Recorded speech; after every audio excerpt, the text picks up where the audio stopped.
আসসালামু আলাইকুম। আমি পলি। আমি এখন আপনাদের একটি গল্প পড়ে শোনাচ্ছি। গল্পের নাম প্রিয় বেগম। লিখেছেন প্রিমা ফারনাজ চৌধুরী।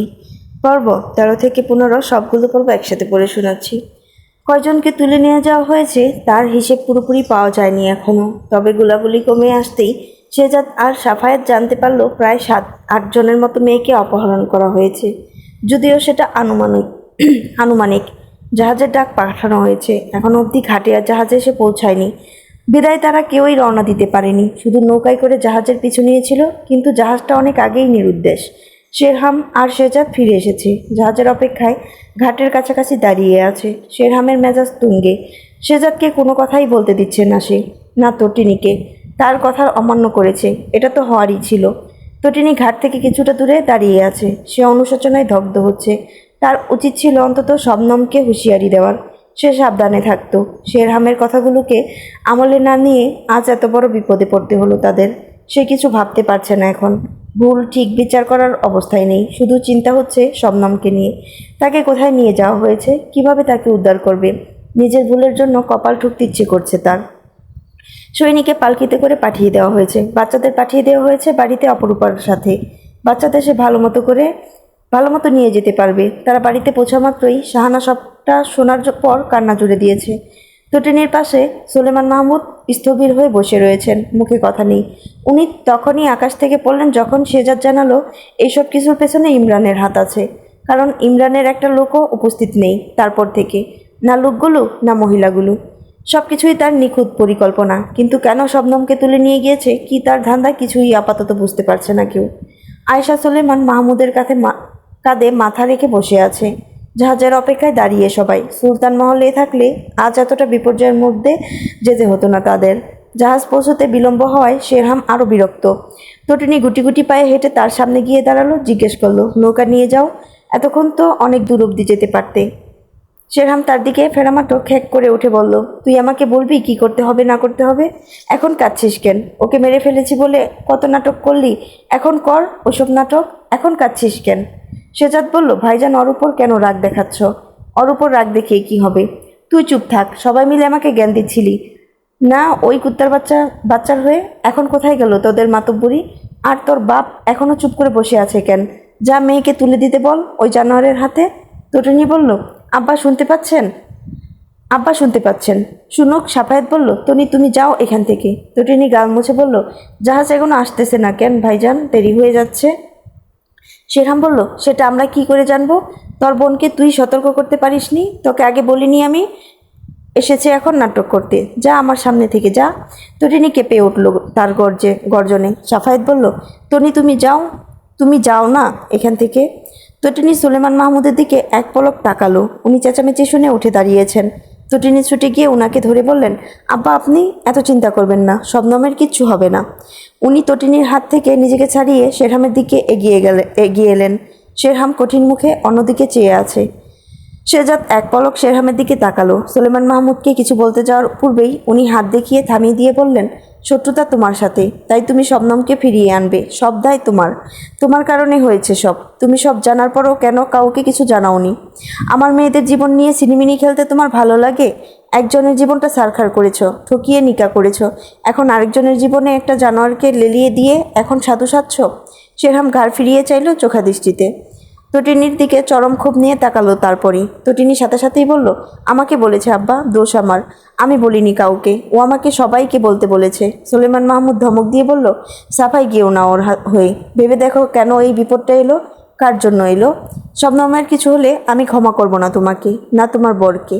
তটিনী কাঁদতে লাগলো। শেরহামের হাতের মুঠো শক্ত হয়ে এলো। শেহজাদ বলল, ভাইজান আমাকেও বলেছে। আমি আমি তোমার মুখ থেকে তোমার ভাইজানের কোনো গুণগান শুনতে চাই না শেহজাদ। সাফায়েত বলল, আব্বা দোষ তো তনির, সে কেন কাউকে কিছু বলেনি। তোমার তো ভাইজানের উপর বিশ্বাস রেখে আমাদের জানানো উচিত ছিল তনি। তুমি কি অবুঝ নাকি পাত্তা দাওনি? তটিনী বলল, আমি ভাবতে পারিনি বিষয়টা এত জটিল হয়ে যাবে। আমি দুঃখিত ভাইজান। শেরহাম বলল, এই চুপ, তুই আমার সামনে থেকে যা। একদম নেকা কান্না কাঁদবি না, যেতে বলেছি। সাইরা এসে তটিনীকে নিয়ে গেল। তাই তখনই বলল, ভাইজান জাহাজ আসছে, ওই দেখুন। শেহজাদ বড়সড় একটা দম ফেলে বলল, ফুপু আব্বা আপনি তনিদের নিয়ে চলে যান বাড়িতে, আমরা যাচ্ছি। শবনমকে নিয়েই ফিরবো। জাহাজে উঠতে পারলে পলাশপুরে পৌঁছতে দেরি হবে না। যেতে যেতে নিশ্চয়ই কোনো না কোনো নিশানা পেয়ে যাব যে জাহাজটা কোথায় গিয়ে থেমেছে। আপনারা চিন্তা করবেন না, আমরা সবাই একসাথে ফিরবো। এখন যান। সায়রা শুনতে পেয়েছো কি বলেছি? সায়রা মাথা দুলিয়ে বলল, জি ভাইজান। আপু এসো। টুটিনি কাঁদতে লাগলো, শেরহামের শক্ত করে রাখা মুখের দিকে চেয়ে। তার জন্য মানুষটাকে এত কথা শুনতে হলো। ভয় কাটিয়ে শবনম নিজের মনোবল শক্ত করলো যখন দেখলো তাদের অপহরণ করা লোকগুলো নিজেরাই বিপদে পড়ে এই চরের উপর আশ্রয় নিয়েছে। এখন তারা কোথায় যাবেও তার কোনো হদিশ নেই। সেখানে বন্দীদের নিয়ে তাদের অবস্থা কাহিল। অদূরে যে ভাঙা জাহাজটি আছে সেটি বেশ পুরনো, মনে হয় সেটি ডুবতে ডুবতে এই তীরে এসে আটকেছে। আর এখানকার মানুষ সেই ভাঙা জাহাজ থেকে তাদের প্রয়োজনীয় জিনিসপত্র যন্ত্রপাতি উদ্ধার করে অপ্রয়োজনীয় অংশটুকু ফেলে রেখে গেছে। বর্ষা এলে চর ডুবে যাবে, সাথে এই ভাঙা অংশখানিও।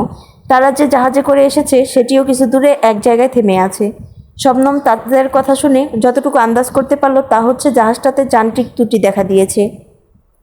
রশির শক্ত বাঁধনে ঘষা লেগে শবনমের হাত পা ছিঁড়ে গিয়েছে। সেখানে প্রচণ্ড জ্বলনি অনুভব হচ্ছে। নিজের অজান্তে চোখ বেয়ে জল গড়াচ্ছে তার। জীবনে এই প্রথম এমন ভয়ানক পরিস্থিতির সাথে তার পরিচয়। কি অদ্ভুত মায়াদয়াহীন মানুষেরা! এদের বাড়িতে কি মা বোন স্ত্রী মেয়ে সন্তান নেই? কেমন জানোয়ারের মতো ব্যবহার! শবনমের চিন্তা হলো বাড়ির সবার জন্য। আম্মা আব্বা ভাইজানরা নিশ্চয়ই তার চিন্তায় পাগল পাড়া। নিশ্চয়ই তাকে পাগলের মতো খুঁজে চলেছে। কিন্তু এখানে তারা কি করে আসবে? মুখোশ পরিহিত একজন বলছিল তারা যে এখানে আটকা পড়েছে তা তাদের দলবলকে জানানোর কোনো উপায় নেই। শবনমের হঠাৎ খেয়াল হলো ইমরানের কথা। ইমরান তার সাথেই ছিল, কিন্তু গোলাগুলি শুরু হওয়ার পর তাকে আর দেখেনি সে। তার মানে সে বন্দী হয়নি। শবনমের মাথায় কিছু কাজ করছে না।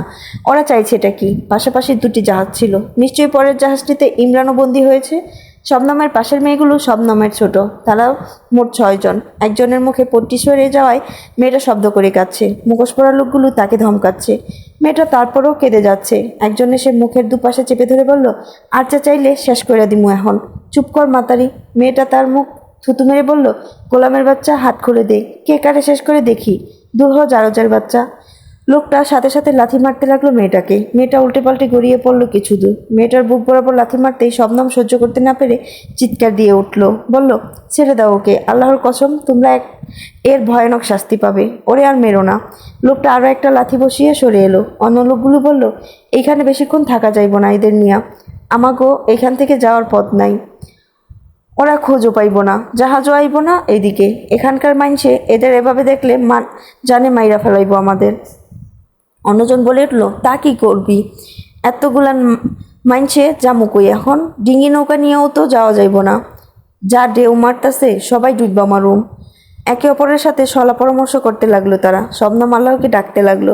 দস্যুরা একে অপরের সাথে সলা পরামর্শ করে শেষমেশ সিদ্ধান্ত নিল এই মেয়েগুলোকে তারা ছেড়ে দিবে। যেখানে পালায় পালাক, অন্তত এখানকার মানুষের হাতের পিটুনি থেকে তারা তো বাঁচবে। সিদ্ধান্ত নিতে দেরি, কিন্তু সবার হাত পা মুখ খুলতে দেরি নেই। যে মেয়েটাকে মেরেছে সে মেয়েটার হাত খোলা মাত্রই মেয়েটি দুঃসাহসিকের কাজ করে বসলো। বন্দুক কেড়ে নিয়ে তাকে লাথি মারা লোকটার মাথায় দিল জোরে একবারই।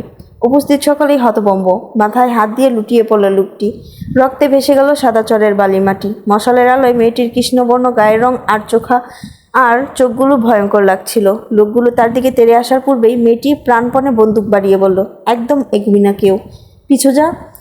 লোকগুলো সব পিছু হটল। মেয়েটির সাহসিকতায় অবাক তারা। মেয়েটি একটা মশাল তুলে শবনমের দিকে ছুড়ে দিয়ে বলল, তোমরা সবাই পালাও, যাও। এই তোরা এক পাও নড়বি না। শবনম জ্বলন্ত মশালটি ধরে অন্য মেয়েগুলোকে নিয়ে দৌড়াতে লাগলো। যতই দৌড়াচ্ছে ততই মনে হচ্ছে তারা উপরে উঠছে। তার মানে চরটা অনেক নিচে, আর উপরেই কোনো লোকালয় থাকতে পারে। তারা সবাই দৌড়াতে লাগলো একসাথে। পেছন পেছন মেয়েটাও এলো। মেয়েটির হাতে বন্দুকটি আছে। শবনম তাকে দেখে হাসলো। মেয়েটি তাদের নিকট পৌঁছাতেই শবনম তাকে ঝাপটে জড়িয়ে ধরলো। কেন ধরলো সে জানে না। জিজ্ঞেস করলো, কি নাম তোমার? মেয়েটি উত্তর দিল, আমার নাম ময়না। মেলা দেখতে আইছিলাম মারেনিয়া।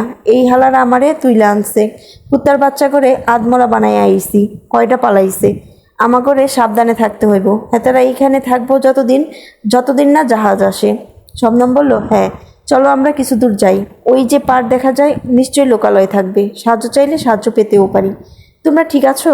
মেয়ে 4 জন জবাব দিল, হ ভালো আছি।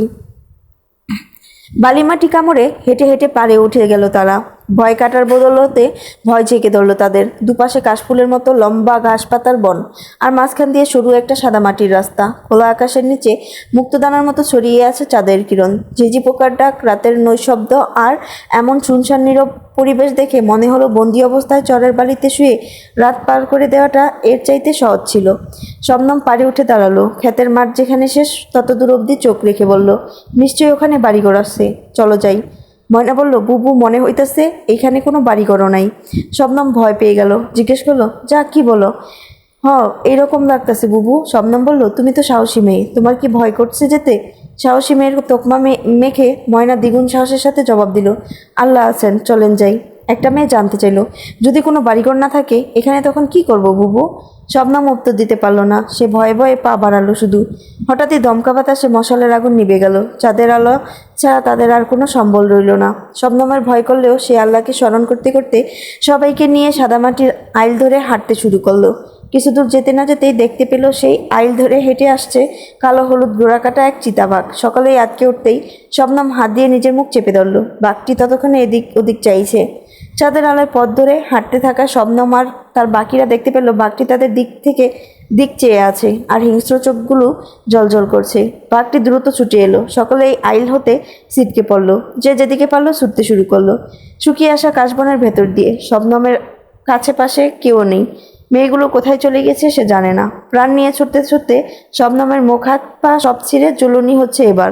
মুখে হাত দিয়ে বুঝতে পারলো মুখটা ছিঁড়ে রক্ত ঝরছে ধারালো বাঁশপাতার আঁচড়ে। বাঘের গর্জন যতক্ষণ শোনা গেল, শবনম ততক্ষণে ছুটল অচেনা অজানা গন্তব্যে। কেউই নেই তার আশেপাশে। একটা সময় সে আরও একটি আইল খুঁজে পেল। সে আইল ধরে হাঁটতে হাঁটতে দেখা পেল কয়েকটা তাল গাছের। ততক্ষণে তার নিঃশ্বাস বন্ধ হয়ে আসার উপক্রম। তালগাছটি ধরে দাঁড়িয়ে এক নাগাড়ে জোরে জোরে শ্বাস নিতে নিতে কেঁদে উঠল হঠাৎ। কোথায় যাবে সে এখন? তালগাছের সাথে হেলান দিয়ে বসে পড়ল সে। ওরা সবাই কোথায়? তাদের সাথে কি দেখা হবে না? কোথায় তারা? তালগাছের সাথে চোখ বুজে বসে রইল সে। ভয়ে তার প্রাণ যায় যায় অবস্থা। দূরে কোথাও করুণ সুরে হুতুম পেঁচা ডাকছে। অসহনীয় তীব্র জ্বলনির কারণে শবনম দুহাত নিজের মুখে রাখলো, আর হাত দুটো মুখ নামিয়ে চোখের সামনে রাখতে রক্ত দেখে বমি পেয়ে গেল তার। কাঁদতে কাঁদতে দাঁড়িয়ে পড়ল সে। পিছনে ফিরে তাকালো। মেয়েগুলোর কোনো খবর নেই। আপাতত লোকালয় খুঁজে নিতে হবে তাকে। তারপর সবাইকে খুঁজে বের করবে সে। তেষ্টায় গলা ফেটে যাচ্ছে তার। পানি না পেলে সে মরে যাবে। পানি আওড়াতে আওড়াতে হঠাৎ টের পেল, ওই তো দূরের পাহাড়। কত বিশাল সুউচ্চ পর্বত বুক ফুলিয়ে দাঁড়িয়ে ভয় দেখাচ্ছে তাকে। রাতের ঝিমঝিম শব্দ ভেসে আসে শবনমের কানে। কি ভয়ানক এক পরিবেশ। কেউ নেই তার পাশে। বাড়ির সবার কথা ভেবে শবনমের বুক ছিঁড়ে কান্না এলো। কান্না আটকে সে আল্লাহকে ডাকতে লাগলো। তাল গাছ ছেড়ে সে তারপরের বিলে নেমে গেল। বিলটি পার হতেই আবারও উঁচু নিচু একটা জায়গায় উঠে পড়ল। পায়ের নিচে বড় বড় সবুজ ঘাস। বারো কয়েক হোঁচট খেয়েও পড়ল না শবনম। লোকালয়ে কোনো আবাস পেল না সে। কোথাও যেন শিয়াল ডাকছে। শবনমের গায়ে কাটা দিল। উঁচু নিচু একটা ঢালু জায়গায় গিয়ে সে ক্লান্ত হয়ে বসে পড়ল। ভাবলো, এখানে বসে রাতটা কাটিয়ে দেওয়া যাবে। সকাল হতে হতে নিশ্চয়ই ময়নাদের দেখা পেয়ে যাবে সে। তারা নিশ্চয়ই কোনো ঝোপঝাড়ের পেছনে লুকিয়ে আছে। শবনম মাথা হেলিয়ে বসে পড়ল। কিন্তু চোখ বোঝার সাথে সাথেই শিয়ালের ডাক আরো জোরালো হয়ে কানে আসেই ধাক্কা খেল। দরপড়িয়ে উঠে পড়ল শবনম। প্রাণের মায়ায় আবার ছোটার জন্য প্রস্তুত হয়ে উঁচু একটা ঢিপির উপর উঠে দাঁড়াতেই হঠাৎ দেখতে পেল পাহাড়ের পাদদেশে কয়েকটা তাঁবু টাঙানো। সেখানে মিটিমিটি করে আলো জ্বলছে। তার মানে ওখানে নিশ্চয়ই কেউ থাকে। সে আর দেরি করলো না। ছুটতে লাগলো আশপাশ না তাকিয়ে। তাঁবুর কাছাকাছি যেতেই হঠাৎ থেমে গেল এই ভেবে, তারা জঙ্গলি নয় তো? জঙ্গলি হলে তো তার বেঁচে ফেরা অসম্ভব। না, তাকে বাঁচতে হবে। সে ফিরে আসার জন্য পা বাড়ালো। তাকে কোথাও গা ঢাকা দিয়ে থাকতে হবে সকাল অবধি। দিনের আলোয় সে অনেক পথ খুঁজে নেবে। তাকে বাঁচতেই হবে। কিন্তু পা বাড়াতেই কয়েকটা গলার স্বর একসাথে শুনতে পেল সে। অল্প বয়সী কিছু ছেলে পেলে বন্দুক তাক করতেই শবনম হাত জোড়া করে বসে পড়ল নিচে। বলল, আমি আশ্রয় চাইতে এসেছি, মেরো না। ছেলেপেলেগুলো কোনো কথা বলল না। শবনমের দিকে বন্দুক তাক করে শবনমকে তাঁবুর কাছে নিয়ে গেল ঠেলতে ঠেলতে। শবনম তাঁবুর কাছাকাছি যেতেই দেখলো কাঠের আগুন জ্বলছে তাঁবুর পাশে। একপাশে আস্ত হরিণ থেকে চামড়া ছাড়ানো হচ্ছে। শবনম বলল, আমাকে ছেড়ে দাও, আমি তোমাদের ক্ষতি করতে আসিনি। তাঁবুর ভেতরে আরো অনেকগুলো গলার স্বর অস্পষ্ট ভেসে আসছে। ছেলেপেলেগুলো তাঁবুতে গিয়ে কি যেন বলাবলি করছিল। শবনম দেখলো তার দিকে তেমন মনোযোগ নেই, তাই সে পালিয়ে যাচ্ছিল। কিন্তু তার পূর্বেই তার কানে এলো কয়েকটা লোকের হাসির শব্দ। কোনো একটা কারণ নিয়ে তারা একসাথে হু হু করে হেসে চলেছে। ছেলেপেলেগুলো হাসতে হাসতে তাঁবুর ভেতর থেকে বের হলো। শবনমের দিকে বন্দুক তাক করতেই শবনম ঢলে পড়ল গুলির বিকট শব্দে। চোখ দুটো খুলে রাখার আপ্রাণ চেষ্টা করছিল শবনম, আর সেই চেষ্টার ফলস্বরূপ সে দেখতে পেল অদূরে দাঁড়িয়ে তামাশা দেখছে দুইজন বলিষ্ঠ দেহের পুরুষ মানুষ। তারা কৌতূহল হয়ে এগিয়ে আসতে লাগলো। পলাশপুরের ঘাটে শুধুমাত্র একটা জাহাজ থেমেছে, আর সেই জাহাজটাই ইমরানের। শেরহাম শেহজাদ জাহাজটা আটক করে ফেলল। জাহাজে ইমরানকে পাওয়া যায়নি, না তার দলবল কাউকে। সে ইমরানের বাড়ি চেনে। সেখানে যাওয়ার পূর্বে সবখানে তল্লাশি করলো। কোনো জাহাজেই শবনমদের খোঁজ পাওয়া গেল না। বহু কষ্টে ইমরানের জাহাজ চালককে আটক করতেই সে জানালো ইমরানের ষড়যন্ত্রে মেয়েগুলোকে আটক করা হয়েছে। ঠিক, কিন্তু সেই জাহাজটি মেয়েগুলো ছিল, সেই জাহাজটি ভুল পথে চলে গিয়েছে, আর জাহাজটির হদিশ পাওয়া যায়নি এখন অবধি। ইমরান কোনো খোঁজ না পেয়ে গা ঢাকা দিয়েছে। জাহাজটি এখন কোথায় কেউ জানে না। সাফায়েত মুখ চেপে ধরে ধপ করে বসে পড়ল। তাই বলল, এভাবে ভেঙে পড়বেন না ভাইয়া, আল্লাহ শবনমের সহায় হবেন। সাফায়েত বলল, ও সহজ সরল ভীতু, কখনো একা কোথাও যায়নি। শেজাদ তার কাঁধে হাত রেখে বলল, সহজ সরল, কিন্তু শবনম আত্মরক্ষার জানে। আল্লাহর উপর ভরসা রাখো সাফায়েত, ভেঙে পড়লে চলবে না। আমরা সব জায়গায় যাব। শেরহাম বলল, তোরা সব ঘাটে ঘাটে গিয়ে জিজ্ঞেস কর, আমি আসছি। শেজাদ বলল, তুমি কোথায় যাচ্ছ? হিসাব নিকেশ আছে, জানে মারবো এবার ওই হারামির বাচ্চাকে। শেজাদ বলল, কিন্তু এখন আমাদের শবনমকে নিয়েই ফিরবো আমি। শেজাদ আর কিছু বলল না। শেরহাম চলে গেল। এদিকে শবনমের মুখের উপর ঠান্ডা পানি ছিটাতে থাকা লোকটার উপর ভীষণ বিতৃষ্ণা নিয়ে চোখ খুলল শবনম। চোখ খোলা মাত্রই যুবকটা হেসে বলে উঠল, চোখ খুলেছেন এতক্ষণে? জনাবা মাহমুদা, আপনি একাই বিন্দেশে কি করে এসে পড়লেন? শবনম অবাক্যর জ্বলনে চেয়ে রইল। কান্না জড়ানো কম্পিত কণ্ঠে জানতে চাইল, কে আপনি? শবনম এতক্ষণে খেয়াল করলো যে অল্প বয়সী ছেলেপেলেগুলো দেখা গেছে তার উনুনের পাশে গুল হয়ে বসে আছে। উনুনে শুকনো কাঠখড় ছুঁড়ে ফেলছে, বাতাসের হরিণের তরতাজা মাংসের ঘ্রাণ। উনুনের বিপরীত পাশে বসে কেউ একজন মাংস কেটে যাচ্ছে এক নাগাড়ে। খটাখট শব্দ আসছে সেখান থেকে। শবনম লোকটার চেহারা দেখতে পেল না, তবে আগুনের ছটায় মুখের একটা পাশ দেখা গেল শুধু। তাতে কিছু বোঝার জো নেই। তার সম্মুখে হাঁটু ভেঙে বসা লোকটা শবনমের মুখ থেকে টুকিটাকি অনেক কথা শুনল। কুটির হেসে বলল, আপনি তো একা আসেননি, সঙ্গে দস্যুদেরও নিয়ে এসেছেন। যাই হোক, আমি কাশিফ। আপনার নাম নিশ্চয়ই শবনম মাহমুদা? শবনম ক্ষীণস্বরে আওয়াজ করলো, আপনি আমাকে কিভাবে চেনেন? কাশিফ বলল, ওই যে ওখানে কসাই আছে, উনি আপনাকে চেনেন। কে উনি? দেখলেই চিনতে পারবেন। শবনম বলল, আমার সাথে যে মেয়েগুলি ছিল ওদের একটু খোঁজ নিন। ওরা ছোট, দয়া করে আমাকে আমার বাড়িতে পাঠানোর ব্যবস্থা করে দিন। বলতে বলতে ফোঁপাতে লাগলো সে। কাশিফ তার মুখের অবস্থা দেখে বলল, শান্ত হন। দেখুন, আমরা নিজেরাই এখানে আটকে আছি এই ভূতের দ্বীপে। ভূত? শবনমকে অবিশ্বাস্য দৃষ্টিতে জিজ্ঞাসা করতে দেখে কাশিফ হু হু করে হেসে উঠে বলল, তার চাইতেও ভয়ঙ্কর বলা যেতে পারে। জন্তু জানোয়ারের বাসস্থানে মানুষ বসবাস করা কি চারটিখানি কথা? যাই হোক, সে কথা পরে হবে। এখন আপনি উঠুন, চলুন, হাত মুখ ধুয়ে মুছে ওষুধ লাগাবেন। কষ্ট হলেও উঠুন, তারপর দেখি কি করা যায়। শবনমের মনে হাজারো প্রশ্ন, কিন্তু সে প্রশ্নগুলো জানতে চাইবে এরূপ অবস্থায় নেই। জলাধারে পানি নিয়ে মুখ ধোয়ার সাথে সাথে তীব্র জ্বলনির চোটে শবনমের পাগল পাগল লাগলো। কি অসহনীয় যন্ত্রণা! গাল বেয়ে গরম জল গড়ালো যন্ত্রণায়। পায়ের আঙুল পর্যন্ত টনটন করছে ব্যথায়। মুখে পানি ছিটে দেওয়ার পর সে স্পষ্ট দেখতে পেল কয়েকটা বড় বড় আয়তকার আকারের পাথর সারি সারি সাজিয়ে, তারপর লোহার রড আড়াআড়িভাবে রেখে নিচে আগুন জ্বালিয়ে দিয়েছে। তার উপর কি কতগুলো পোড়া হচ্ছে, দেখে মনে হচ্ছে ভুট্টা। শবনম জলাধারের পাশে দাঁড়িয়ে রইল। কাশিপ একটা শুকনো কাপড় বাড়িয়ে দিয়ে বলল, মুখ মুছে নিন, ওষুধ লাগালে ক্ষত শুকিয়ে যাবে আশা করছি।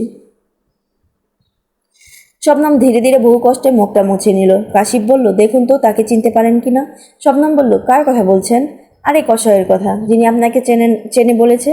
ওই তো উনি, আমাদের কসাই মাস্টার। একটা আস্ত হরিণ একাই কেটে কুটে সাবার। শবনম কাশিপের আঙ্গুলের ইশারা বরাবর তাকাতেই দেখতে পেল উনুনের আলোর সামনে দাঁড়িয়ে খটাখট হাড় মাংস কেটে যাওয়া মানুষটাকে। মাংস কাটতে কাটতে নিজের ঘরমাক্ত মুখ হাতের মাংস বাহুতে মুছতে আলসে নেই। শবনম কি এক অদ্ভুত কারণে সরু চোখে তাকিয়ে রইল। দেখতে লাগলো সুনপুন দক্ষ হাতে মাংস কাটার ধরন।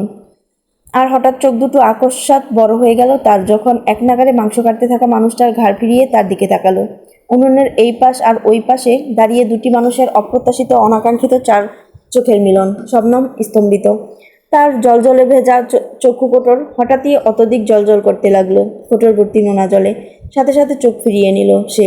চোখ খিচিয়ে বন্ধ করে ভাবল, চোখের ভুল হয়তো মানুষের চেহারা মানুষের থাকতেই পারে, কিন্তু ভুল ভাঙল যখন সেই কষাই মাংস কাটা রক্তাক্ত হাতটা ধুতে লাগলো তার পাশে এসে। শবনম শুধু চেয়ে রইল হাঁ করে। তার আশ্চর্যান্বিত চোখ দুটো এখনো প্রশ্নবিদ্ধ। মানুষটা হাত মুখ ধুয়ে কাশিপকে যখনই গামছা ছুড়ে দিতে বলল, শবনম তখনই ডাকলো, জনাব মেহমাদ। তার সম্বোধনে মানুষটা ঘাড় ফিরিয়ে তাকালো, উত্তর দিল, জি, খাবার প্রস্তুত হচ্ছে, খাওয়া দাওয়া করুন, ভালো লাগবে। শবনম অবাক দৃষ্টিতে চেয়ে থেকে থেমে থেমে বলল, মেহমানদারির জন্য কৃতজ্ঞতা, কিন্তু ক্যাপ্টেন থেকে কসাই, এত উন্নতি।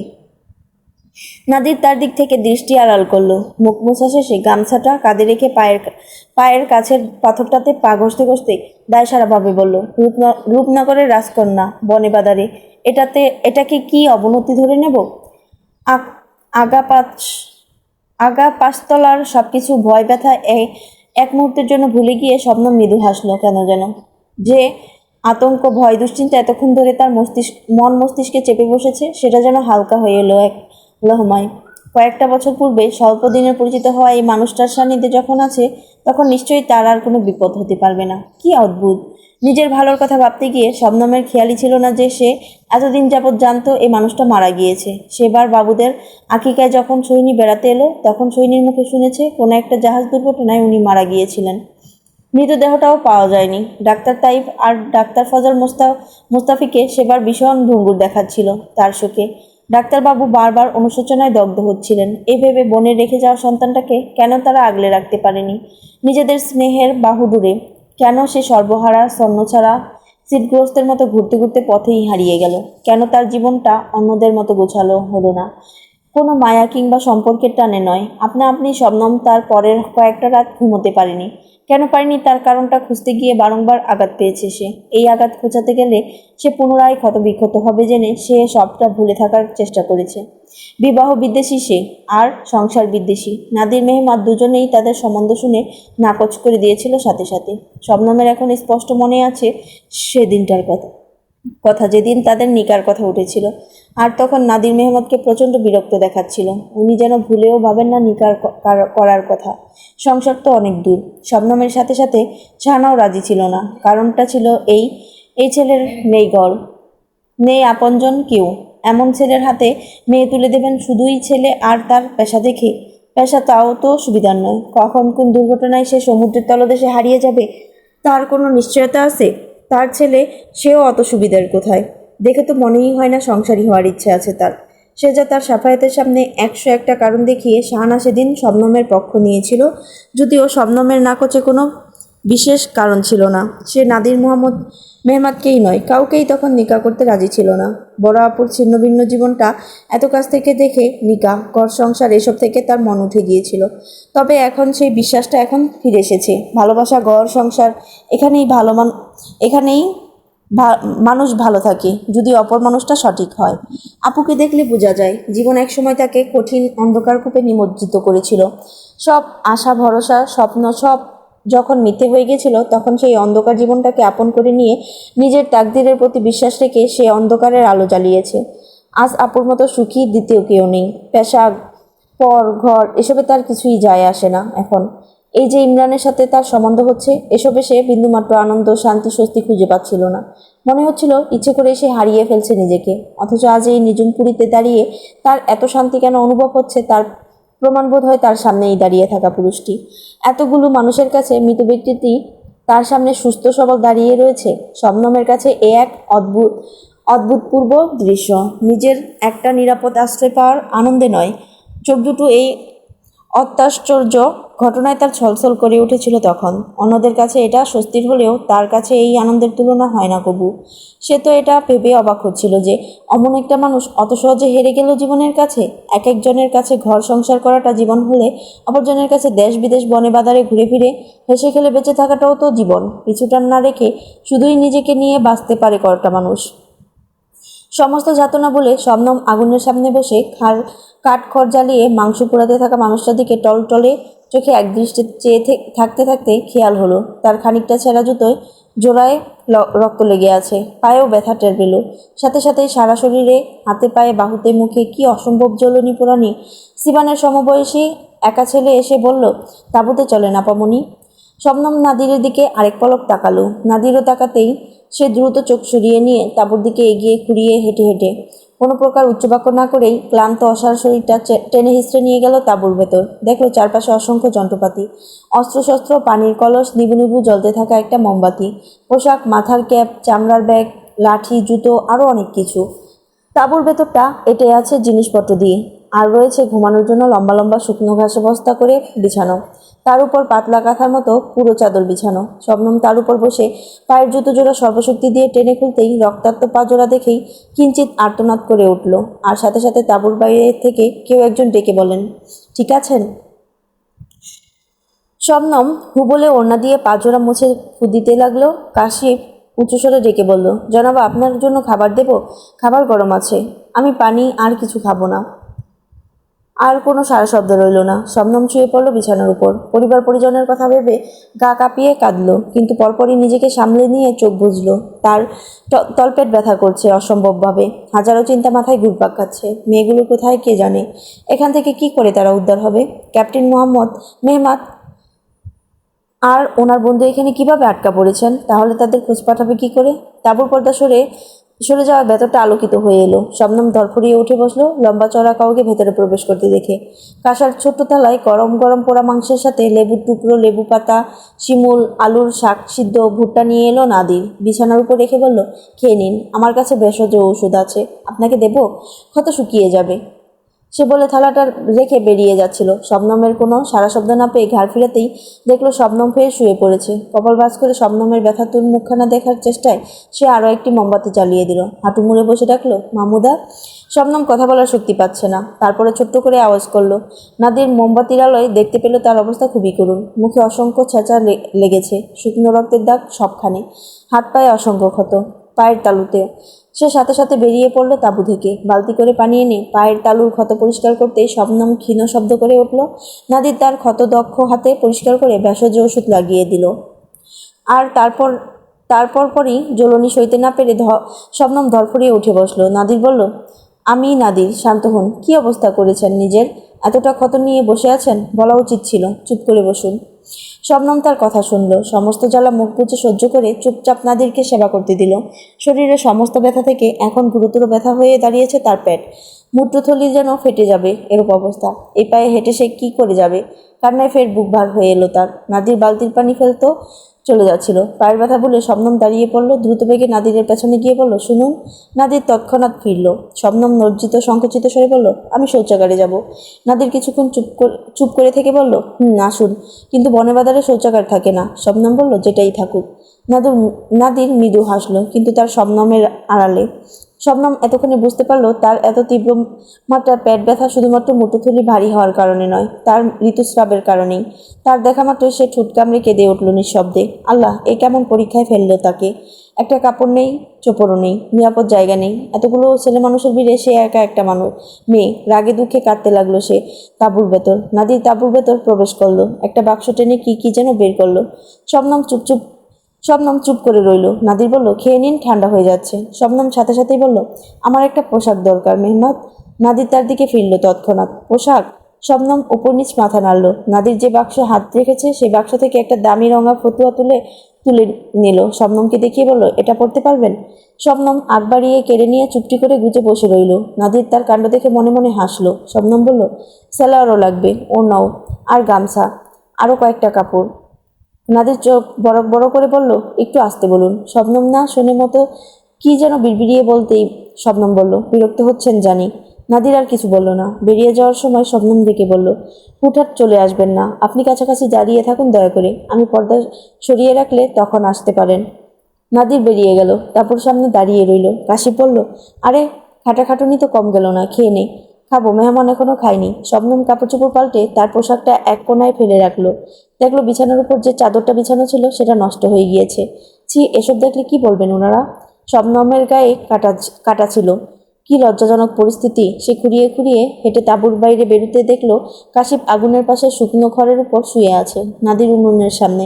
তাকে দেখা মাত্রই নাদির উঠে এলো। শবনম গায়ে ভালো করে চাদর জড়িয়ে বলল, আরেকটা চাদর দিতে পারবেন? আরেকটা চাদর কেন? আসলে বিছানাটার চাদরটাতে সমস্যা? কি সমস্যা? আচ্ছা ওটা আমি নিয়ে যাই, আপনাকে অন্যটা। শবনম নানা করে বলল, না না ওটা নেবেন না। বলা মাত্রই তাঁবুর ভেতর চলে গেল লজ্জায়।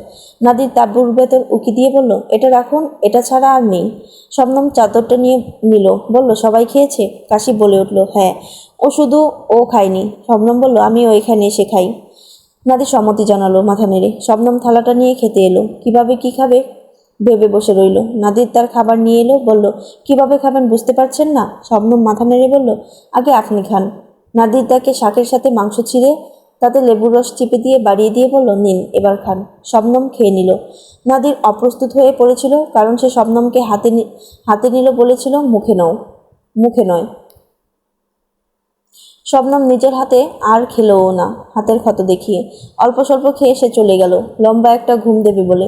শোয়া মাত্রই হঠাৎ মনে হলো, আচ্ছা ওনারা ঘুমাবেন কোথায়? ভাবতে ভাবতে বেরিয়ে এলো সে। দেখলো অন্য তাঁবুতে ছেলে 4জন ঘুমিয়ে পড়েছে ইতিমধ্যে। কাশিপ বাইরে শুয়ে রয়েছে ঘাসের উপর। নাদির তার শোয়ার ব্যবস্থা করছে। আজ রাতটা বাইরে শুয়ে কাটিয়ে দিতে হবে তাদের। কালকে নতুন তাঁবু টাঙানোর কাজ করবে। আজ আর কোনো কাজ করতে দেহ মন সায় দিচ্ছে না। শবনম তাদের দেখে মন খারাপ করে বসে রইল।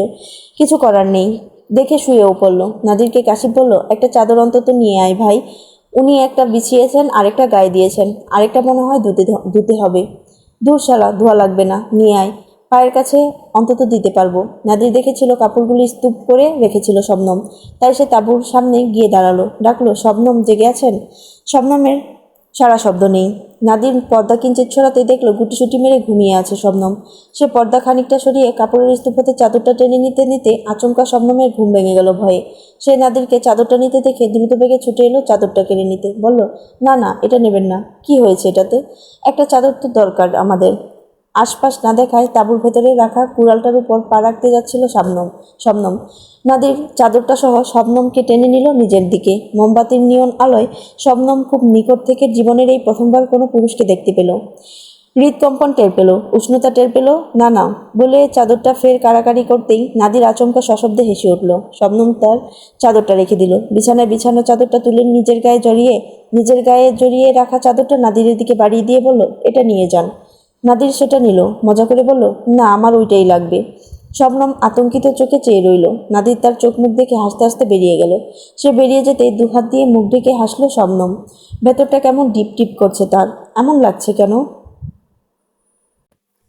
সারা রাত সকলেই জেগেছিল। কেউ দু চোখের পাতা এক করতে পারেনি চিন্তায়।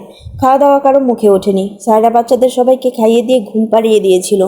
সোহরাব আর সোয়াইব ঘুমালেও আলিজাত ভোর রাত পর্যন্ত জেগেছিল। তার আব্বা না ফেরা অবধি সে ঘুমোতে যায় না। আম্মা পাশে না শুলে সে ঘুমায় না। তারপর ভোর রাতে সিবানের সাথে ভকভক করতে করতে অরকুলে ঘুমিয়ে পড়েছিল। তটিনীকে কাঁদতে দেখে বারবার জিজ্ঞেস করছিল, কালু বাই চ্যানেল আব্বা তাকে বকা দিয়েছে কিনা। সকলেই তটিনীকে বকেছে কেন সে শেরহামের কথা শুনে সবাইকে ইমরানের ব্যাপারটা জানায়নি। শাহানা শুধু রাগত দৃষ্টিতে তাকিয়েছিল, একটা কথাও বলেনি। অনুশোচনায় তটিনী সারা রাত ঘুমড়ে কাঁদছিল। এই ভেবে তার জন্য তার বোনটার না কোনো কিছু হয়ে যায়, নইলে সে জীবনেও নিজেকে ক্ষমা করতে পারবে না। ফজরের আজানের পর শেহজাদ সাফায়েত আর তাইফ বাড়ি ফিরে এলো। তটিনী পাগলের মতো ছুটে গেল তাদের কাছে। সাফায়েতকে বলল, ভাইজান শবনম। সাফায়েত কেদারায় চুপটি করে বসে রইল। সাফায়েতের কাছে উত্তর না পেয়ে শেহজাদকে বলল, কেউ কিছু বলছো না কেন?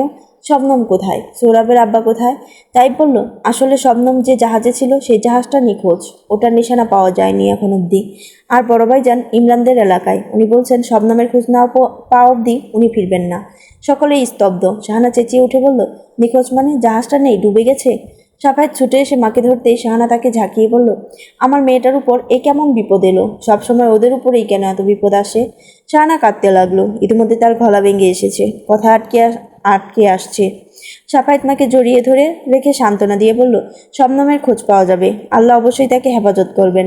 আল্লাহর উপর ভরসা রাখা ছাড়া আমাদের আর কোনো উপায় নেই। রূপনগরের চিঠি পাঠিয়ে দেওয়া হয়েছে, সৈন্য ছড়িয়ে ছিটিয়ে পড়বে জাহাজ নিয়ে। নিশ্চয়ই কোনো না কোনো খোঁজ পাবো। শাহানা করুণ স্বরে কেঁদে বলল, শুধু খোঁজ না, গোটা মেয়েটাকে আমার সুস্থ সবল মেয়ে আমার চোখের সামনে নিয়ে মেলায় হেসে আমার সুস্থ সবল মেয়ে আমার চোখের সামনে দিয়ে মেলায় গেল হেসে খেলে। তোমরা এতজনের মধ্যে থেকে তাকে নিয়ে গেল কি করে? তোমার আব্বা জেনে শুনে আমার মেয়েটাকে জাহান্নামে ঠেলে দিচ্ছিল। তার নাকি জহুরি চোখ। কেন সে ভালো করে খোঁজ নিল না ছেলেটার? আয়শা মায়ের সাথে সাথে কাঁদতে লাগলো, মাকে শান্ত করতে না পেরে। সাফায়েত বলল, আপনাকে শান্ত হতে বলেছি তো আম্মা। কাঁদলে কি শবনম চলে আসবে এখন? আব্বাকে দোষারোপ করে কি হবে? সুলেমান মাহমুদ এলেন তখন, বললেন, তোমার মা শুধু শুধু আমার দোষ দেখছেন। আমি কি জেনে শুনে আমার মেয়েকে বিপদে ফেলে দিয়েছি? কোনো বাবা তার সন্তানদের ক্ষতি চাইতে পারে? সাফায়েত চিৎকার করে বলল, আপনারা কেন মাথা খাচ্ছেন? নিজেরা তর্ক করলে কি শবনম ফিরে আসবে? ইমরান কোন উদ্দেশ্য নিয়ে এসেছে সেটা ভাইজান ছাড়া কেউ জানতো না। তোমার ভাইজান কি বলতে পারতো না ইমরান তার আগের কুকর্মের সঙ্গী ছিল? তটিনী চোখ তুলে তাকালো। সাফায়েত বলল, ভাইজান তখন ইমরানের নামে কিছু বললেও আপনি বিশ্বাস করতেন না আব্বা। ভাইজান তারপরও তনিকে বলেছে, কিন্তু তনি বিষয়টাকে জরুরি মনে করেনি। দোষ তো আপনার মেয়ের। তটিনী বলল, আজ শবনমের বিয়েটা ইমরানের সঙ্গে হয়ে গেলেও কি আপনি শেরহাম সুলতানকে ধরে গালি দিতেন আব্বা? আপনি আমাকে বকছেন না, অথচ সর্বক্ষণ ওকে যা নয় তা বলে যাচ্ছেন। একটা মানুষের খারাপ অতীত আছে বলে সবসময় তা নিয়ে খোঁটা দিলে কি সব সমস্যা মিটে যাবে? আমি আমার আব্বাকে অনেক সম্মানের চোখে দেখি। আমি এটা আশা করি না আমার আব্বার কাছ থেকে, যার থেকে আমি সুশিক্ষা পেয়েছি ছোটবেলায়। সে নিজেই উল্টো গান করলে আমার খারাপ লাগে। আমাকে বকুন, মারুন, যা ইচ্ছে হয় তাই করুন, দোষ আমার, আমি মানছি। কিন্তু ওই মানুষটাকে কথায় কথায় তার পূর্বের কাজ নিয়ে খোঁচা মারলে সেটা আমার দুধের শিশুর উপর গিয়েও পড়ে। আমাকে নিয়ে আপনার চিন্তা করতে হবে না, আমি যথেষ্ট ভালো আছি। আর সঠিক মানুষকেই বেছে নিয়েছি। আপনি তার মতো দুজন সঠিক মানুষ খুঁজে তাদের হাতে কিভাবে আপনার বাকি দুই মেয়েকে তুলে দেবেন তা নিয়ে ভাবুন। আমাকে নিয়ে ভাবতে হবে না, আমি খুব ভালো আছি। আর আমি কেন কাউকে কিছু বলিনি তা জানতে চাইছেন না সবাই? আমি কাউকে কিছু বলিনি কারণ আমি চাইনি এসব ঝামেলায় সৌরভের আব্বা জড়িয়ে পড়ুক। ও যেহেতু ইমরানকে তাড়িয়েছিল ভয় দেখিয়ে, আমি ভেবেছিলাম ইমরান ভয় পেয়ে যাবে, কিন্তু বিষয়টা এত গুরুতর হয়ে যাবে আমি তা ভাবিনি। দোষ যদি কেউ করে থাকে তাহলে সেটা আমি করেছি, ও নয়। আপনি আমাকে শাস্তি দিন, আমি মাথা পেতে নেব, কিন্তু আমি ওকে নিয়ে কোনো কথা শুনতে চাই না। একটা মানুষ দোষ না করেও সারাক্ষণ মন্দ কথা শুনে চুপ করে থাকে, বলে এ নয় তার ধৈর্যের বাঁধ কখনো ছিঁড়বে না। হুট করে মুখ ফসকে আপনাকে কিছু বলে দিলে আপনার মান থাকবে? যেটুকু সম্মান দিচ্ছে সেটুকু সম্মান না পেলে আপনার ভালো লাগবে? আমাকে মাফ করুন আব্বা, আমি ভুল করেছি। আমাকে যা ইচ্ছা বলে যান, আমি সহ্য করব, কিন্তু ওকে টেনে কুকথা বলবেন না। আমি আমার আব্বা আর স্বামীর মধ্যে কোনো দূরত্ব চাই না, না কারো নামে বদনাম শুনতে চাই। আমি দুজনকে সম্মানের জায়গায় রাখতে চাই। দুজনেই আমার জীবনে গুরুত্বপূর্ণ, দুজনেই আমার ডাল স্বরূপ। ও যখন বলেছে ও শবনমের খোঁজ না নিয়ে ফিরবে না, তার মানে ও ওর কথা রাখবেই। সাফায়েত বলল, টনি তুমি যাও, আব্বা আপনি একটু ঘুমিয়ে নিন। সুলেমান মাহমুদ তার হাত সরিয়ে দিয়ে বলল, না থাক, তোমার সাথে সাথে ছেলেমেয়েরাও আমার দোষ দিচ্ছে শাহানা। এখন সব দোষ আমার। আমি আমার শবনমকে বিপদের দিকে ফেলে দিয়েছি। শেজাদ বলল, ফুপু আব্বা, আমরা কেন নিজেদেরকে দোষারোপ করছি? শবনমের জন্য দোয়া করুন যাতে সে যেখানেই থাকে ভালো থাকে। আমরা আবার বেরিয়ে পড়ব কিছুক্ষণ পর। রূপা সবাইকে খেতে দাও, আর তনি ভাইজানের জন্য খাবার দিয়ে দাও। ভাইজান আপাতত ফিরবে না। ফুপু আব্বা আপনি? ঘটঘট পায়ে হেঁটে চলেন সুলেমান মাহমুদ। তটিনী ওনার যাওয়ার পথে তাকিয়ে ভাবল, জন্মের পর বোধ হয় আব্বার সাথে এই প্রথম এত রূঢ় ভাষায় কথা বলেছে সে। আব্বার সমস্ত ভুল একদিন ভাঙবে, আর রাগ একদিন বলবে, সে গলিয়ে ছাড়বে। তাড়াহুড়া করে পেট ভরে মতো খেয়ে সেজা তার সাফায়েত বেরিয়ে পড়েছে। সাইফও বেরিয়েছে তাদের সাথে। সবার চোখের কোটরে এক রাতের মধ্যে কালি জমে গেছে। বাড়িতে নাওয়া খাওয়ার ঠিক নেই কারো। কারো হাতে কাজও উঠছে না। আনন্দহীন নির্জীব হয়ে রয়েছে পুরো বাড়ি। বেলা 10টায় ঘুম থেকে উঠে আলিজা হাঁটতে হাঁটতে সদর কক্ষে এসে দেখলো তটিনীর বুকে লেপ্টে আছে সৌরভ। সে জিজ্ঞেস করলো, এই কালুবাই চ্যানেল আম্মা, কালুবাই চ্যানেল আম্মা, আব্বা এখনো আছেনি? তটিনী দুপাশে মাথা নাড়ল। আলিজা আয়েশার কাছে গেল। আয়েশা মুখের কাছে মুখ নামিয়ে জিজ্ঞেস করলো, এই আচ্ছা পুপ্পি, চপ চপম ফুপ্পি আছেনি? আয়েশা চেয়ে রইল ওর মুখের দিকে। অপরূপা এসে কুলে তুলে নিয়ে বলল, পুপিদের মন খারাপ। এত কথা বলতে কে বলেছে? আমার আব্বা কোথায়? এসেছিল তো, আপনাকে অনেক আদর করেছে, তারপর আবার চলে গেছে। আলিজার তার কথায় সন্তুষ্ট না হয়ে চেঁচিয়ে বলল, নয় নয় আম্মা, ভানো না। অপরূপা বলল, আহা চেঁচাবে না, সবার মন খারাপ, চুপচাপ বসে খাও আর খেলা করো। আলিজার কান্না শুরু হলো তখনই। দস্তাদস্তি করে কোল থেকে নেমে গেল, মেঝেতে লুটিয়ে পড়ে বলল, আব্বা কোথায়? অপরূপা কোমরে হাত দিয়ে চেয়ে রইল তার কাণ্ড। সোয়েব আর সোহরাব এসে দাঁড়ালো অপরূপার পাশে। সোয়েব তাকে এই অবস্থায় দেখে বলল, ফোঁচা মেয়ে। আলিজা মাটিতে গড়াগড়ি খেতে লাগলো। সোহরাব মিটিমিটি হাসছে দেখে গড়াগড়ি থামিয়ে দিল হঠাৎ। শোয়া থেকে উঠে খোদেজার কাছে চলে গেল দৌড়ে দৌড়ে। মুখ লুকিয়ে কাঁদতে কাঁদতে বলল, দাদু কালু ভাইজান হাঁটছে কেন? তাস তাস মালো কালু ভাইজানকে। খোদেজা বলল, আচ্ছা, হাসতে বারণ করবো কালু ভাইজানকে। শবনমের ঘুমটা দেরিতে ভাঙল। চোখ ছোটার সাথে সাথে সে শুনতে পেল ছেলেগুলোর হইচই, ছোটাছুটি, চেঁচামেচি। আর মোড়া ভেঙে শোয়া থেকে উঠল সে। তাঁবুর ভেতরে বাইরে আলো ঢুকে পড়েছে। শোয়া থেকে ওঠা মাত্রই সমস্ত শরীরে ঠনঠনে ব্যথা অনুভব হলো। শিরা উপশিরায় ব্যথা, মাথাটাও ব্যথা হয়ে আছে। এমত অবস্থায় গরম চা হলে তার মাথা ব্যথাটা ছেড়ে দিত। অসহ্য ব্যথা নিয়ে চোখ মুখ কুচকে পায়ে ভর দিয়ে উঠে দাঁড়ালো সে। পা খুঁড়িয়ে হেঁটে তাঁবুর ভেতর হতে বের হতেই এক নতুন পৃথিবী আবিষ্কার করলো। গত রাতের পরিবেশ যেমন অদ্ভুত ভুতুড়ে ঠেকছিল, দিনের আলোয় তার রেশটুকুও নেই। কি অদ্ভুত ফকফকা সাদা আকাশ, মাথার উপর চারপাশে সবুজ বীথি, উঁচু নিচু সবুজ ডিবি, ছোট ছোট বড় অসংখ্য গাছ। জলাধারের পাশে অল্প বয়স্ক ছেলেগুলো লাটিম খেলছে। নাদির আর কাশিমকে দেখতে পেল না শবনম। তাঁবুর কাছে ফিরে আসতে যাবে, ঠিক তখনই তার চোখ পড়ল টাঙ্গিয়ে রাখা রশির দিকে। ভেজা কাপড় শুকোতে দেওয়া হয়েছে। শবনম অবাক হলো রশিতে তার কাপড়গুলো অর্ধভেজা দেখে। চট করে তাঁবুতে ঢুকলো সে। তার কাপড়গুলো নেই। তাঁবুর বাইরে এসে কাপড়গুলো দেখে কপাল চাপড়ালো সে। চেঁচিয়ে ডাকলো, এই ছেলে, ওনারা কোথায়? কে আপামনি? ক্যাপ্টেন আর ওনার বন্ধু। শবনম তাদের স্মরণ করতে না করতেই তারা চলে এলো। কাশিম ছেলেদের তাঁবুর পেছনে দাঁড়িয়ে সকালের খাবার প্রস্তুত করছে। নাদির এসে বলল, রাতের ঘুম ভালো হয়েছে? শবনম বলল, আমার কাপড় ধুয়েছেন কেন? নাদির কপাল কুঞ্চিত করে বলল, কোনো সমস্যা? শবনম লজ্জায় কি আর বলবে। তার লজ্জাবনত মুখটা দেখে নাদির মজা করে বলল, ওই চাদরটাও ধুয়ে দিয়েছি। শবনমের কান দুটো গরম হয়ে এলো। নাদিরের দিকে তির্যক দৃষ্টিতে তাকাতেই দিনের আলোয় মানুষটাকে অন্য একটা মানুষ মনে হলো। আগে স্বাস্থ্য কম ছিল, এখন আগের চাইতে আরও সবল লাগছে। শবনম ভাবল, এই বনে বাজারে ঘুরে বেড়ানো মানুষগুলো এত সবল থাকে কি করে? কাশি পেশে বলল, কি ব্যাপার, কি নিয়ে কথা হচ্ছে? নাদির বলল, কাপড় ধোয়া নিয়ে। শবনমের ভীষণ অস্বস্তি কাজ করছে। নাদিরের দিকে দ্বিতীয়বার তাকানোর সাহস পাচ্ছে না সে। কাশি হু হু করে হেসে উঠে বলল, আরে জাহাজ না আসা অবধি আপনাকে এখানেই থাকতে হবে। ততদিনে আমাদের সেবা করে পুষিয়ে দিবেন, যেমন কাপড় চোপড় ধোয়া, রান্নাবান্না করা। নাদির বলল, কাকে কি বলছিস? ওনাদের তো বুয়ারা রেঁধে বেঁধে খাওয়ায়, রান্নাবান্না ওনাদের কাজ নয়। শবনম বলল, কে বলেছে আপনাকে? আমি মোটামুটি সব কাজই পারি। নাদির বলল, তাহলে তো বেশ ভালো। আপনি সুস্থ হলে রান্না আপনিই করবেন। আপাতত কাল পর্যন্ত মাংস দিয়ে চলবে। কাশিপ বলল, আচ্ছা, সকালের খাবার প্রস্তুত। এই সবাই খেতে আয়, কাজ আছে, বেরোতে হবে সবাইকে, তাড়াতাড়ি আয়। ছেলেগুলো তার কাছে চলে গেল। শবনম তেরপাল দিয়ে বাঁধা খোলা শৌচাগারের দিকে চলে গেল। গর্ত খুঁড়ে জাহাজের কয়েকটা বড়সড় অংশ দিয়ে রড ব্যবহার করে খুবই দক্ষ হাতে টয়লেটের ব্যবস্থা করে দেওয়া হয়েছে। মলমূত্র সাপ্লাই দেওয়ার জন্য বিশেষ ব্যবস্থা করে দেওয়া হয়েছে, যা একটা নল বেয়ে সরু নালার মতো জায়গায় গিয়ে পড়ে। আসার পর থেকে শবনমের এটা নিয়ে বেশি দুশ্চিন্তা ছিল, কিন্তু অতটা অসুবিধে নয় বলে হাঁপ ছেড়ে বেঁচেছে। অতটাও স্বাস্থ্যকর না হলেও এমন নিঝুমপুরীতে এর চাইতে ভালো শৌচাগার কোথায় পাবে সে? সকালের খাবার হিসেবে শবনম পেল কয়েকটা কাঁচা পেয়ারা, বন্য লাল আলু সিদ্ধ আর লেবু পানি, তাও গরম, যা চায়ের বিকল্প হিসেবে আবিষ্কার করেছে নাদির। মুখে তৃপ্তি না লাগলেও শবনম খেলো। আর খেতে খেতে জানতে পারলো তারা সবাই ঘুরে বেড়ানোর জন্য এখানে এসেছে। ঠিক, কিন্তু এতদিন থাকার কোনো ইচ্ছে ছিল না। তারা এখানে আসার পরদিনই জঙ্গলিদের হাতে তাদের জাহাজটা ভাঙচুর হয়। ভেঙে চুরে জাহাজটাকে তারা খণ্ডবিখণ্ড করে প্রয়োজনীয় সব জিনিসপত্র নিয়ে চলে যায়। তারা তা দেখতে পায় তার একদিন পর। ততক্ষণে বেশ কিছু অবশিষ্ট জাহাজের অংশবিশেষ ছিল নেওয়ার মতো। তাদের উপরও জঙ্গলিরা হামলা করে। তাদের কাছে অস্ত্র ছিল বিদায় তাদের রুখতে সক্ষম হয়েছে। তারা এখন পালিয়ে গিয়েছে, কিন্তু কখন আবার আক্রমণ করে বসে তা বলা যায় না। তারা অনেক ভয়ঙ্কর এবং শক্তিশালী। আল্লাহ সহায় ছিল বলে সেদিন তারা রেহাই পেয়েছে, কিন্তু বলা যায় না বিপদ কোন সময় চলে আসে।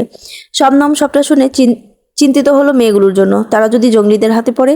দুপুরের খাবার কাশিপ রান্না করেছে। শবনম দাঁড়িয়ে দাঁড়িয়ে দেখছে। তাদের আনা মশলাপাতি সব খাওয়া শেষ, শুধু লবণ মরিচ বাকি আছে। তা দিয়ে সব রান্না চলছে। নাদির ছেলেগুলোকে নিয়ে ওই মেয়েগুলোকে খুঁজতে বের হয়েছে, আর ফিরে এসেছে খালি হাতে। শবনম ভেবেছিল একজনকে হয়তো খুঁজে পাবে, কিন্তু নাদির তাদের দেখা পায়নি। শবনম চিন্তিত হয়ে পড়ল, কোথায় যেতে পারে তারা? নাদির আরও বলল, ওখানে যে জাহাজটা দাঁড়িয়েছিল সেটা করে আপনারা এসেছেন। শবনম জানালো, হ্যাঁ, ওটাতে যান্ত্রিক ত্রুটি দেখা গিয়েছে, ওটা প্রায় ডুবে যাচ্ছিল। নাদির কাশিপকে বলল, আমি দেখে এসেছি কি সমস্যা হয়েছে, চেষ্টা করে দেখবো সারানো যায় কিনা। শবনম বলল, ওটা দস্যুদের, ওরা আশেপাশেই আছে, ওদের জাহাজের দিকে হাত বাড়াবেন না। তার কথা শুনে নাদির আর কাশিপ একসাথে হাসলো। কাশিপ বলল, জলদস্যুদের সাথেই আমরা থাকি জনাবা। শবনম অবাক চোখে চেয়ে বলল, কি আপনারাও কি দস্যু? দুজনেই হু হু করে হেসে উঠল। নাদির পাথরের উপর বসে উনুনে আগুন নেড়ে চেড়ে দিতে দিতে বলল, দস্যুদের আশেপাশে থাকতে ভয় হচ্ছে। শবনম মৃদু হাসলো, বলল, মোটেও না। নাদির বলল, আপনাকে তো আমরা এত সহজে ছাড়ছি না, আপনার ভাইজানদের কাছে মুক্তিপণ দাবি করব, মুক্তিপণ না দেওয়া অবধি ছাড়বো না। কাশিপ বলল, একদম ঠিক। শবনম বলল, আমি থেকে যেতে চাইলেও মুক্তিপণ চাইবেন? নাদির চট করে কাশিপের দিকে ফিরে তাকালো। কাশিপ খুক খুক করে কাশার ভান করে কেটে পড়ল। সন্ধ্যায় ছেলেগুলোর সাথে বসে গল্পগুজব করছিল শবনম। নাদির আর কাশিপ নতুন তাঁবু টাঙাতে ব্যস্ত। শবনম তাদের হাতে হাতে অনেক কিছু এগিয়ে দিয়েছে। এখন ছেলেগুলোর সাথে গল্প করছে। আলিজা, সোয়াইব আর সোরাবের কথা বলে হাসছে। নাদির তাঁবুর পর্দা টাঙাতে টাঙাতে হঠাৎ দেখলো কতগুলো লোক এদিকে এগিয়ে আসছে, যেন তারা ক্ষুধার্ত পশু। সে শবনমকে ডেকে বলল, শবনম, তাঁবুতে যান, বের হবেন না বলা অবধি। শবনম বলল, কেন? যেটা বলেছি সেটা করুন। শবনম তাঁবুর ভেতর চলে গেল। এই ছিল প্রিয় বেগমের 13 থেকে 15 পর্যন্ত সবগুলো পর্ব একসাথে।